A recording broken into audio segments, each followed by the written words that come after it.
พี่น้องเอ้ยโดย ทั้งอ้ายเพิ่นผู้เก่าแหละโดยแต่เพิ่นบอกซื้อประสงค์น้ำเนาะก็ ตื่นเต้นหลายสมุนไพร ตื่นเต้นตลอดเลย ดีใจตลอดได้คอยนะแบบว่าทางอ้ายเพิ่นก็บ่เคยลืมเนาะ แม่น แต่ทั้งอันแต่ว่าก็ขอบบุญขอบคุณหลายๆเด้อที่อ้ายส่งเงินมาให้ทั้งน้องใส่ขอให้อ้ายมีสุขภาพเข้มแข็งให้อยู่ดีมีแรงเด้อคนเจ็บอย่าสุดได้ความไข่อย่าสุดนี้นอนรับให้อ้ายได้เงินหมื่นนอนตื่นให้อ้ายได้เงินแสนเด้อแบนมือมาให้ได้แก้วมีโชคโทษให้อย่ามาพานมาให้อย่ามาเบียดก็เบียดจังไรให้เกี่ยงหมดยังได้อ้ายเด้อส่งเงินมาให้น้องใส่กันเนาะ สาธุเนาะสบายดีพ่อแม่พี่น้องเบิดสุขุสุขคนเด้อพ่อแม่พี่น้องเนาะกะมาพบกันมื้อนี้เนาะก็มาหาสามอนเพิ่นพี่น้องเอ้ยโดย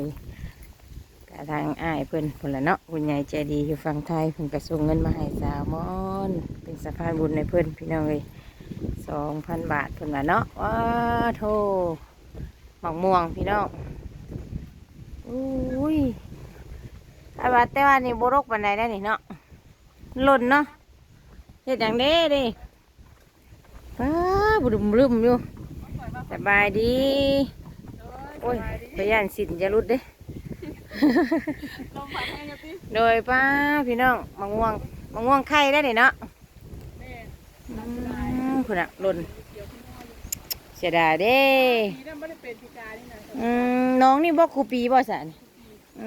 คือว่าน อนอันแบบว่าหน้ามันบดอยู่เลยนี่หมู คือว่าเลิกอยู่เนาะ เลิกดูหันแต่ว่าหน้ามันชุ่มไปข้างใน โดยป้าทุก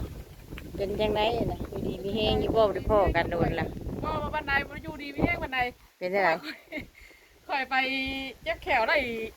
2 เดือนมึงในข่อยนะ แขวเป็นยังตะกี้นะ เอ้าข่อยเจ็บขางนี่แล้วก็ข่อยรถ เอ้าตากแดดบ่จ้ะแดดอ่ะ ข่อยสิยำทั้งกลางบัดแขวปลอมบัด ข่อยท มี ร ของ มาน ปลอม เหลื อี อก เกิน บอกแล้วเป็นได้ไข้บ่บัด ก็เดี๋ยวพอดีอันมาอยู่มาบามันสีดีขึ้นกับบุรีข่อยก็เลยไปหาหมอไปหาแพทย์เพิ่น ถอนออกบ่ ไปแต่กับเพิ่นบอกว่าแขวเจ้าทนหลายแล้ว อืม เพราะว่ามันกับบากไปหลายแล้ว ถอนจนมื้อวันสิถอนเลย แม่ได้เพิ่นก็เลยว่าทนไปกับมันก็เสียแขวเพิ่นว่า เฮ็ดได้บัด เพิ่นบอกนะเพิ่นมาบ่ฮู้ว่าสิทนเล่มใดเพราะว่ามันเดียนกันเลยจ้ะบุญ อื ตา มอันถอนไปถอนมาสิได้กินข้าวต้มมาแล้วเนาะหย่ำบ่ได้ ข้าวต้มก็สิอื่นบ่ได้เพิ่นได้เจ็บ อ่า ขอยบ่ได้กินข้าวตั้ง4-5 มื้อวันค่ะ บ่ อ้าวมันกินบ่ได้ด้ เจ็บเบิดสองข้างเลย มันก็จี๊ดเข้าไป สาเหตุนี่คือแขวแมงบ่ แม่น อืมโด มัน ย แบบขึ้นสมองเลยจ้ะบุญตามัน แม่ แบบ น ท แม่ ร น มาน อืม เพราะว่าข่อยคลอดลูกออกมาข่อยยังบ่ได้หาย เจ็บแขวแมงละหายอ่ะ ออกแต่ว่าเจ็บแขวแม่ข่อยหายแต่ก็เจ็บเลย โดย เจ็บแบบว่ากัดบ่ฮู้ว่ามันเจ็บอยู่ใส่ อืม เจ็บเป็นตัวแล้วข่อยก็ไปหาเพิ่นก็เลยว่ามันถอนลายได้อะถอนไปกันจักสิถอนเล่มใดหันนะเพิ่นก็ว่าเล่มที่ว่าเจ้าให้ถอนนี่มันบ่ได้อยู่นั่น บ่โยก มันบ่ได้เจ้าบ่ได้เจ็บตัวนี้เอาก็บ่ฮู้แล้วเนาะว่ามันเจ็บมามันบ่ฮู้ว่ามันเจ็บตัวใดหันนะ ตัวที่ว่าเฮาสิให้เพิ่นถอนนี่มันบ่แม่น บ่แม่ บ่ น เป็นหยัง ก็เพิ่นว่ามันแม่งชื่อมันยังบ่ได้เจ็บ อืม แต่ว่ามันแม่งบ่ได้ถึงหักว่านะแต่เพิ่นก็เลยว่าสิอุดให้ก่อนเพิ่นอุดให้ โอ้อุดได้ไข่บ่ เพิ่นอุดให้ถ้าว่ามันบ่จี๊ดบ่หยังก็เจ้ากินหันกินนี่ไปมันบ่จี๊ดบ่หยังก็คือว่ามันดี โอ้เท่าไร เจ้า แพงบ่ ยังยังให้เจ้ามาได้กระปัวหักแขวก่อนในทางสีอุดถึงว่า โอ้ แต่ทางข่อยก็อุดให้เพิ่นอุดเบิ่งก่อนเล่มนึง อืม ค่ะเล่มเดียวพูดน้อยๆได้150,000มึงแน่ พูดน้อยๆเล่มเดียว อันเที่ยงกันก็ข่อยบ่ได้นั่นซ้ำ เลย ข่อยก็บ่ได้อุดซ้ำเพราะว่ามันบ่มีเงินเด้เนาะ แม่น บัดนี้ โอ้ บัด ลา ข้าย ง ปา นี่ น บั นั้ ด นอุดบดเด้อ ข้างนี่บัดมันเป็นเขียวเช้าเด้เพิ่นว่าเขียวเช้าต้องถอนตัวนี้อุดบ่ได้ ถอนอย่างเดียว ถอนอย่างเดียว อืม แต่ว่าเจ้าก็ต้องรักษาตัวนี้ มันเกิดจากหยังเนาะแขวแมงเนาะ โอ้โหข่อยก็ เฮาอมลูกอมบ่ แม่นบ่เนาะ เนาะ อมลูกอมเก่งเมื่อกี้ นอนกินเลย อมลูกอมหรือบ่มีอมมา แล้วนี่ข่อยก็อุดมาข่อยก็พังเบิ่งแต่ก็มันก็บ่ได้เจ็บกินน้ำกินหยังมันก็บ่ได้จี๊ดบ่ได้หยัง โดยก็พอดีแล้วสาคันว่าอยากอุดอีกกับทางอ้ายเพิ่นก็ ส่งเงินมาให้ผู้ใหญ่ใจดีท่านเก่าหั่นแหละบ่เอ้ยซื้อมาส่งน้ำหั่นแหละเพิ่นว่าสามอน ข่อย มี ว่าเบิดแต่ละเบิดมีผู้สงสารอยู่บ่ ข่อยไปอันมาอุดพันข่อยนั้นได้แต่เล่มเดียวเนาะข่อยก็เจ็บว่าเพิ่นบอกว่าเจ้าอุดตัวนี้แล้วได้วก็มันแบบกินข้าวกินหยังได้สบายเจ้ามีทางย่ำเด้ให้มาถอนเพิ่นว่า โดย ถอนเล่มละ400,000มื้อนี้สะพุ่นตา 400,000บ่ แม่น 600พุ่นแหละเนาะ600-700พุ่นแหละ วันนี้ข่อย 700 บ่ไหวแล้วขายข้าวก็บ่มีข้าวเนาะข่อย โอ้ ก็บ่เฮ็ดนะ ไปขาย ขนาด ข้าว เงินสิซื้อข้าวกินยังบ่มีอยู่ไปขายข้าวอีกมีข้าวบ่คือหลายทางข่อยก็เลยนอนก็บ่รับข่อย แต่ว่าคิดหลายไปจ้าแขวจนว่า แถว แม เร็ว งแขว ก็คิดหลายอยู่เพราะว่ามันก็ช่วงนี้มันก็บ่มีฮอดเงินฮอดหยังเนาะ แม่น ข่อยก็ว่าโอ้ยอ้ายผู้ ค่าถอกค่าทางก็ได้เสียน้ำเพิ่นบ่ ข่อยสิได้เสียหยังอะนะมาเก็บเอาหยังน้องข่อยนั่นข่อยสิมีหยังให้ล่ะ หนูยันว่าเพิ่นได้เฮือนเลย ข่อยบ่มีข่อยว่าเอาน้ำเอื้อยก็พอแล้วก็ตอนนี้ก็ยังอาศัยอยู่น้ำเอื้อย โอ้ ก็อาศัยเอื้อยคือเก่า สามมนุษย์ยังขึ้นน้ำเอ้อยบ่น้ำกันบ่ ก็เพิ่นก็ว่าเพิ่นเอาขึ้นอยู่หั่นแต่ว่าข่อยก็บ่รู้นะ แต่ว่าบ่มีคนตกหล่นไปจ้ะ มีแต่ข่อยผู้เดียวที่ตกหล่นกัน เป็นคนตกหล่น ข่อยก็อยู่ไป โด สิได้ ย สมุนไพร บ่เว้าหลายสิเอาเงินให้ทั้งเพิ่นก่อนเนาะเพราะว่าคือว่าแหละสามมได้เรียกกันหลายเมื่อวานเพิ่นก็ฝากมาแต่เมื่อวานเพิ่นน่ะของบ่ได้มาเพราะว่าข่อยนี่แหละบ่ว่างเจ้านี่คือก็บ่แน่เนาะคนเฮาอะนะ ข่อยนะ ว่างเมื่อวาน ข่อยบ้างคุมื้อนี่ก็เพราะว่า เป็นได้ได มันพี่สะใภ้เพิ่นก็แบบจักสิแบบใดนะ เดี๋ยวนี้นะ เป็นตั้งแต่ตั้งหลายเรือนเลย นักบ่เดี๋ยวนี้ กันนักแฮงแบบบ่ฮู้ตัวแล้ว เดี๋ยวนี้นะ แม่ เออ แต่ว่าคือจะว่าก็ว่าคือจะกลัวก็กลัวคือจะหายจักได้ เออ แล้วเป็นโรคยังวะ บ่ฮู้คือกันแบบเวลาอยากม่วนก็เปิดเพลงขึ้นไปก็พอด สร้างว่าแท้ พอดเลยก็เบิ่งไปเบิ่งมากะหาย พี่เข้าสิงบ่เนาะมีหยัง จักแล้วพอเป็นมาหลาย บัด เดือน บัดไปหาหมอเพิ่นว่าหยังซะ ไปหาหมอกับเพิ่นว่าพีเฮ็ดแต่ก็แบบ อืม ไปเบิ่งว่าพญาตัวเองจักได้ คันว่าพีนี่คือได้เขาว่าเนาะคิดอย่างม่วนก็ม่วนเนาะอืม พอดก็คือว่า คันว่า ไม่โซ่ คันว่าโรคนี่คันเป็นนักนี่ มีแต่เมื่อยได้เนาะ นี่อันนี้เนี่ยบัดเมื่อยก็เมื่อยเขาเด้ อืม บัดบ่เมื่อยก็ลุกมีหางมายิงสิได้ ลุยสร้าง พอดู ว่า บ่จักสิไปเผาก็บ่จักความเผา อืมย่านเราตีเนาะตีว่าให้บ่ ทำมาแล้วอย่างหายพวกนั้นแล้วก็ซัดแล้ว หันเด้อุ้ยบ่กล้าแล้วอื ทำมาม แล้วอย่างหายไปแบบบ่ได้ใจแล้วเด้ โดยบอกหรือว่าอันภาษาบ้านเฮาสิเอิ้นว่ากะไซเนาะ นี่ สิบ่ จะเป็นแบบนั้นมั้งบ่จัก กะไซเด้กะไซอย่างให้เขาเอิ้น แล้วว่าทำบ่ได้ใจเนาะ เราเมื่อยเด้ แม่นแต่ว่าเข่าก็ คันเมื่อยบ่สิมีแห้งตีหมู่บ่ซะ บัดสมมุติว่าหมู่เว้านั่นนั่นนี่แล้วก็ยัวดาวแล้วก็กินข้าว เจ็บทุบเจ้าบ่ได้ไปบ่ ไปใส่ เบิ่งทางแบบ โอ้ไปเบิดทุกทาง บ่ ไปเบิดแล้วหมออยู่ไสก็ไป อันแบบทั้งผีทั้งหยังก็ไปแล้ว เบิดแล้ว อืมบัดคันเพิ่นว่าผีเฮ็ดได้เพิ่นให้แก้บ่ซะ ก็แก้ไปเบิด ห่านแก้แล้ว แก้เบิดแล้ว โอ้ย เพิ่นก็ว่าเพิ่นไปว่าอายุทะโทนท่านยังบ่แก้ก็ไปเบิดแล้ว อื ว่าเพิ่ ม นจะเอาหางเอาหยังตีท้องตีหยังตอนเจ็บท้องอันบัดนี้กับท้อง เอาหางยังตี หางหยังหางแหงหยังกระเข้อีหยังเพิ่นว่าน่ะ บ่แม่นบ่ล่ะแล้วแม่นบ่ โอ้เพิ่นหันตีป้าหันตีโอ้ มันหลายทางไปเบิ่งทางใดก็คือทางนั้นนะไปจักความสิกลัวข่อยรู้จักสิว่าได้ได อุกนำเลยเนาะ เอื้อยข่อยพูนข่อยอาศัยอยู่น้ำนี่บัดไปเผาคนโซ่ลายบัดเจ็บขาลูกไล่ข่อยกับมือแซ่เมื่อยังหันลายมือข่อยกับเพื่อข่อยสิได้ แม่นอยู่คน เมื่ กะ เมื่อขั้นอยู่หันกับลายมือบ างคนกะแบบไปเฝ้าแบบคนโชว์ร้ายกะเจ็บตนเจ็บโต คนพญาอยู่แล้ว เนาะ ข่อย อืม ก็เลยบ้างในบ่บ้างในคือว่าคนไหน แม่นบ่ติเจ้าดอกชะมอนเอ้ยคันไปเป็นแนวนี้ล่ะยากเห็นบ่ช่วงยายฮะอีแม่เด้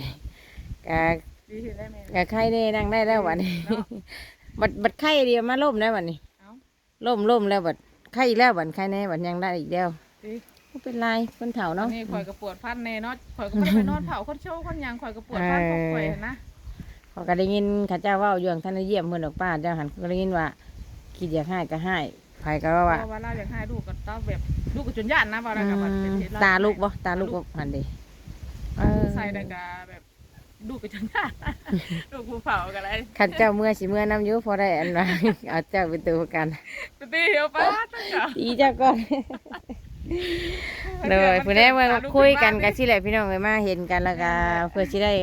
ได้เงินน้ำข่อยเนาะจนแซลมอนเมื่อยเว้า ข่อยว่า ไง เบิดคนสงสารข่อยแล้วข่อยบ่มีไผสงสารอ้ายผู้ใจบุญใจอันนั้นอยู่เสียบางไทยกัน แล้วเพิ่นก็บ่เห็นคลิปเนาะเจ้าก็บ่ได้ถ่ายคลิปลงบ่ โอ้ข่อยถ่าย เพิ่นบ่เห็นคลิปว่าเป็นหยังเป็นหยัง ข่อยยังบ่มี ถ้าถามเพิ่นก็ถามข่อยว่าเป็นนั่นแหละคือสิอยู่ดีมีแฮงที่ว่าเนาะว่าเฮาบ่เห็นกันได้ซะเนาะ เห็นข่อยย่างเห็นข่อยไปไล่กับแข้งขาข่อยก็อยู่ดีมีแห้งอยู่ เอ เนาะ อ ข่อยก็บ่ได้เจ็บแต่ว่า ก็เห็นกันผ่านๆเนาะมันจะได้เห็นกันคู่มือกันนะว่ะแม่น เจ้าเห็นข่อยผ่านไปเห็นข่อยยิ้มได้เจ้าก็ว่าข่อยอยู่ดี อ้าวเนาะ แม่ ไปใช่ว่ะแต่ว่าอยู่ดีมีแฮงเลยพี่น้องเอ้ยเนาะคันว่านอนโซก็จะว่าโซว่าอันนี้เราก็สิทุกข์แบบว่าเจ็บแขวแน่ทุกข์ใจแน่ ใจแน่มันบ่มี อ่า หยัง โอ้แน่มันแหละเงินได้สำคัญ เก็บแขวเนาะ จะเห็นว่าข่อยบ่ไปถ่ายคลิปน่ะบ่มีเงินมีแต่ว่าเฮาไว้ซื้อเอาผ้าลาลายกับสินค้าเนาะก็บ่ว่าบ่มี เอได้ซื้อประเด็กก็ไปนัวไปเนาะ แม่น ว่าไปปีนไปป่วย นมลูกเด้ข่อยแฮงเลี้ยงลูกว่าเจ้า ข่ ยั อย ง ออกว่า นักน่วงใหญ่แฮงกินหลายหึ ข่อยเข้ามาไปเลี้ยงไว้ซั่นบ่พอดีข่อยละจักข่อยสิพายอันสายเสือในเหาะบ้านหรือบ่แหละ โอ้จักจะว่าจะได้แหละ ยังบ่มีฮอดเสือสิใส่พุ่นแหละสิว่ายังข่อย แม่นมันต่อเนื่องกันเลย ดีวก็ยังนั่นลำบาก ไปเอาเงินให้เพิ่นก่อนพี่น้องเลยมอบเงินให้เพิ่นเลย 2,000 บาทพี่น้องเลยโดย ทั้งอ้ายเพิ่นผู้เก่าแหละ โดยแต่เพิ่นบอกซื้อประสงค์นามเนาะก็ ตื่นเต้นหลายสมุนไพร ตื่นเต้นตลอดเลย ดีใจตลอดแล้วข่อยนะแบบว่าทางอ้ายเพิ่นก็บ่เคยลืมเนาะ แม่น แต่ทั้งอันแต่ก่อนก็ขอบบุญขอบคุณหลายๆเด้อที่อ้ายส่งเงินมาให้ทั้งน้องใส่ขอให้อ้ายมีสุขภาพเข้มแข็งให้อยู่ดีมีแรงเด้อคนเจ็บอย่าสิได้ความไข้อย่าสิมีนอนรับให้อ้ายได้เงินหมื่นนอนตื่นให้อ้ายได้เงินแสนเด้อแบนมือมาให้ได้แก้วมีโชคโทษให้อย่ามาทานมาทายอย่ามาเบียดก็ปฏิเดียดจังไรหายเกี่ยงบ่ยังได้อ้ายเด้อส่งเงินมาให้น้องใส่กันเนาะ สาธุเนาะโดย ก็ขอบคุณขอบคุณทางสาบุญตาเพิ่นเนาะที่เป็นสะพานบุญมาให้สามอนโดยตลอดเนาะก็ให้สาบุญตามีสุขภาพเข้มแข็งให้อยู่ดีมีแรงความเจ็บอย่าสิได้ความไข้อย่าสิมีเด้อสาบุญตาเลย สา สิ่งใด ธุ ขอ เนาะ ให้ได้สิ่งนั้นเนาะที่ว่าสาบุญตามาเป็นสะพานเลยสามอนมาดีกันเนาะมันก็ดีใจตื่นเต้นหลายสาบุญตา โดยบ่เป็นหยัง กันหลายอะเนาะ โดย จะจักสิเว้าหลายๆเนาะ ก็มีแต่ขอให้สาบุญตาสุขภาพเข้มแข็งให้ร่ำให้ด้วยไปเมื่อหน้าเด้อ สาธุโอ้ยมักแบบนี้แหละร่ำรวย โดย มันก็บ่ได้ยันแต่เฮิงไงเนาะบ่ได้แบบออกหน้ากล้องอะไรอย่าง โอ้ เงี้ ย ยก็ ข่ ตื่ อย น แห้ เต้ ง น แล้วเป็นเดือนคลิปข่อยแม่นบ่เป็นหยังเนาะขอให้อ้ายเพิ่นอยู่ดีมีแฮงคือว่าแหละร่ำรวยตลอดเนาะสุขภาพแข็งแรงนั่นแหละโดย มีน้ำจิตน้ำใจ แม่น งาม โดย ก็บ่เคยลืมเนาะ โดย ว่าไปสมอนก็บ่ลืมบุญลืมคุณ โดย ถ้ามาเยี่ยมมายามก็สมอนก็คือสิดีใจแฮง โดยเพิ่นแหละ อยาก จบ เห็นหน้าแต่ จ ได้ บ ยิน คลิป แต่ กะ ว่าเงินมาแต่ โดย บ่เค จบคลิปก็สิได้โทรหาเพิ่นอยู่ดอกเนาะเพิ่นก็อยากเว้าอยากล้มน้ำสามอนอยู่เพิ่นว่ากล่าวบ่ฮู้ว่าเป็นสู้เป็นแฟนดอกแต่ว่าเป็นน้องเป็นนุ่งก็บ่ได้เคยคุยกันเด้แม่น ก็มีแต่เห็นแต่เงิน โดย ก็ดีใจ มื้อนี้แหละเนาะกันว่าเพิ่นสิว่างหั่นนะเราก็สิลองโทรเบิ่งอาจจังใดก็ ก็ทางแซลมอนก็ถึงดอกมาอีกค่ะคุณตา ดอกอีแหละ ผู้เก่าว้าคำ ทาง ว่า ใดบัด เอาเนาะแต่ก่อนก็ตอนปีก่อนนั่นก็ว่าหาเงินใหม่ทางแซลมอนสีไปอยู่ธาตุเนาะ เอา แต่ว่าตกมาปีนี้ก็ตกเดือนเก่าอีก คนทางไหนบัด คนผูกเก่าคือเก่า ลาวน่ะไทยแล้วเนาะ ไทย โอ้ ก็ตกผูกเก่าคือเก่าที่ว่าหลอกก็ ที่ว่าสิส่งเครื่องส่งหยังกันบ่ แม่น อืม แล้วบัดนี้เพิ่นก็ว่าใกล้สิฮอดเนาะใกล้สิฮอด โดย บุญธาตุอะไรเพิ่นก็เลยว่าโทรมาบอกแต่นี่เพิ่นยังว่าบ่ได้ปิดหายเลย เออ แต่นี่เพิ่นโทรมาบอกแน่ว่าโทรศัพท์เสียเพิ่นว่าโทรศัพท์หายโทรศัพท์เสียเพิ่นว่า บ่ ก็โทรบ่ติดบ่ว่าหยังเด้อเพิ่นว่า อืม แต่ตอนนั้นน่ะหายแป๊บเลยตอนนั้นแต่ตอนนี้ยังโทรบอกอยู่ เออ โอ้ย ตอนนี้ติดต่อมาแล้ว ยังอยู่ตอนนี้ยัง เอ บัดนี้ อถือหลอกอีกได้วเนาะเรา บอกอีกแล้วข่อย ว่าจะให้เงินไปบุญธาตุบุญหยังอยากไปเที่ยวสิบ่ บุญธาตุข่อยบุญข่อยบ่ฮอด เอ ธาตุ อบุญบ่ฮอดแล้วบาดเนาะ ข่อยว่าสิเห็นแต่ บ่คือทางสามอนก็เราบ่ได้ว่าอยากไปที่ทางเพิ่นว่าอยากจะให้ไป แม่เพิ่นว่าอยากให้ไปเบิ่ง แต่ว่าทางชาวมอนก็เกิดมาก็ยังบ่เคยเห็นจักเทื่อ ยังบ่เคยบ่ แม่น อืม แต่ว่าปีก่อนนั่นทางชาวมอนก็ตั้งใจเนาะเพิ่น โดย โอนเงินมาให้ไปตั้งใจไปได้ โดย พอถึงแล้วก็บ่ได้ไป ต้องมาปีนี้ก็ตั้งใจอีก ของ พ แน อ ว มาถึงแล้วก็หาอีก อืม โอ้ทางชาวมอนก็คิดหลายจักเป็นหยัง บัดนี้เฮาต้องเก็บไปเพิ่นฝากมาแล้วเฮาเก็บไว้บัดนี้เนาะบ่ต้องมีหวังหลายไปเอง ไปจักคน มัน ไปทางใดไป มันจังบ่ผิดหวังเด้ก็ไปในรถในล่างหมู่แหละแม่นเพราะว่าเฮาคือว่าแม่นอยู่ว่าเฮาคิดว่าหมู่บ่ตัวแล้วเนาะว่าสิโอนมาให้เฮาก็มีหวังแม่นบ่ล่ะ แม่ ในเมื่อเพิ่นแบบติดต่อบ่ได้ก็กินแห้วแล้วเด้เจ้า เหี่ยวข่อยเหี่ยวตลอดกินเหี่ยวตลอดเพราะว่ากิ บ่ น เป็นหยัง ข่ บ่ อย เป็นหยัง จะบ่สมหวั ปีหน้ายังมีสามอนปีหน้ายังมีเนาะก็ถือว่าเพิ่นผิดพลาดว่าซั่นซะ ยันคือเฮานะเฮาว่าสิไปหรือบ่มีเงินล่ะก็ย่าในสามอน แม่ เพิ่น เพ ก็ ราะ ว่า ว่า สิ เงิน โอ เฮาน กับมันก็ทำสมมุติว่าสิเคาะไปดีกับพอได้อยู่ อ่า แต่ว่าเฮาบัดยันใส่น้ำครอบครัวเนาะ ขาดเคินไปแห้งแล้วเนาะบ่มีเงินบัดไปบ่เป็น คือนั่นนี่ละขี่รถมากับน้ำมูกน้ำมันแม่นบ่ นก็แพง แม่ ค่า ทุ ไผ ก ก็ อย่าง แพงสาบุตา โดย ข่อยเสียเดือนหนึง เท่าใดหะ มันก็มีแต่40อันนี้50 60 คือนี่แหละเขาเจ้าปรับขึ้นของเตอเลยเนาะ แม่เป็นมาเพิ่นปรับขึ้นแล้ว มันยังก็แพง ร้อยกว่าพุ่นเนาะ โดย เดือนหนึงมื้อนี้ เกือบร้อยว่ะบ่ฮอดร้อยติ50 60บ่100 บาท 100 บาทบ่60 เดือนละ100 บาท ร้อยหนึง ร้อยหนึงก็ประมาณ63,000 63,000เนี่ย มีเงินเปลี่ยนเงินแตกรถจัก บ่ฮู้เลยบ่ งินเดี๋ยวดิ ข่อยก็ได้ยินแต่เขาเว้าดอกบ่ได้นั่นแต่หึงดอกแน่นั่นแหละทั้งเฮาก็สิได้ไปเวียกไปงานต่อเวียกก็บ่แม่นหยังดอกภารกิจก็คือหามลูกหามเต้าหั่นแหละ ไปเที่ยง ไปเฮียนน่ะ อั ก็ ดข่าวจับไปหน่อยแล้วกันเนาะโอ้ย ย่านเนาะ ไปก็ วุ่นวายอยู่ว่าติ บ้าอีดี แต่บ่ฮู้ว่าจริงหรือบ่ว่าถ้าจริงนี่อาจจะเตือนทั้งเมืองทั้งแขกเนาะอันนี้เพิ่นก็ว่าบ่จริงเพิ่นว่า ออกมาสิเนาะ แม่นยันแบบบอกยังไงมีทุกปีเนาะมีทุกปีบ้านเฮาหน้าแรกจะว่าคนเอาบีเดอร์นี่เอง แต่ว่าแผ่นดินนั่นโลมมีโลม แผ่นดินเรื่องจริงแม่นแผ่นดินไหวแผ่นดินไหวพม่ากับไทยนี่เรื่องจริง แต่ว่าหลักเล็กน้อยนี่บ่แม่นเพราะว่าถ่ายแต่ละคลิปก็คือเฮาเห็นหั่นแหละเห็นละเด้อหาเห็นล่ะจักมาแต่ไส มาแต่ใส่โพมาบาดเดียว โดยอันก็บ่เป็นหยังเนาะเฮาก็ระวังไว้ก็ดีหั้นนะเนาะ แต่ว่อยู่ทาง โด ภาค ย ใต้กันแล้วว่า โอ้ยตอนน่ะข่อยบ่อยากไปส่งพ่อลูกเพราะได้ข่อยย่านเขาไปลักในโรงเรียนนี่ได้ซะแม่นจะว่าบ่ล่ะลักในโรงเรียนคือผู้เป็นแม่นี่จักสิเป็นแนวใดข่อยก็เลยว่าบ่อยากเอาไปก็เลยบอกครูเพิ่นครูบ่ไปครูว่าบ่เป็นหยังเพิ่นมียามมีหยังเด้ก็จะก็ลอกใส่กระจกกระเจข้างแน่ก็เลยว่าใครแน่ ลูกชายผู้นี้ก็แม่นติดถนนอยู่แต่บอกเพิ่นว่าใหญ่ได้เนาะ8-9 ปีเพิ่นก็ฮู้แล้วอ่ะ คุยทั้งคนแปลกหนอกแปลกหนามาบ่อยไปว่ะให้ระมัดระวังนะลูกเด้อเพิ่นกับไข่แน่เพิ่นใหญ่เด้แต่ญาตินะ ข่ ข่ อ อย ย พอกระเจ้าเนี่ยมันยาวข่อย ยาวพี่น้อง เห็นหน้ากันที่จะมายืนน้ำกันมันยาว โดย กับพ่อคุยพ่อเบาเนาะ แม่นนานๆเทื่อนึงเพราะว่าเพื่อนชาติกับบ่ได้ไกลกันหลายดอกแต่มันบ่มีเวลาสิดินสิลมเนาะ ผ่านไปอยู่ มันได้แต่ผ่านกายแวบโลดดิ กายแวบบ่เห็นไผเด้ โดย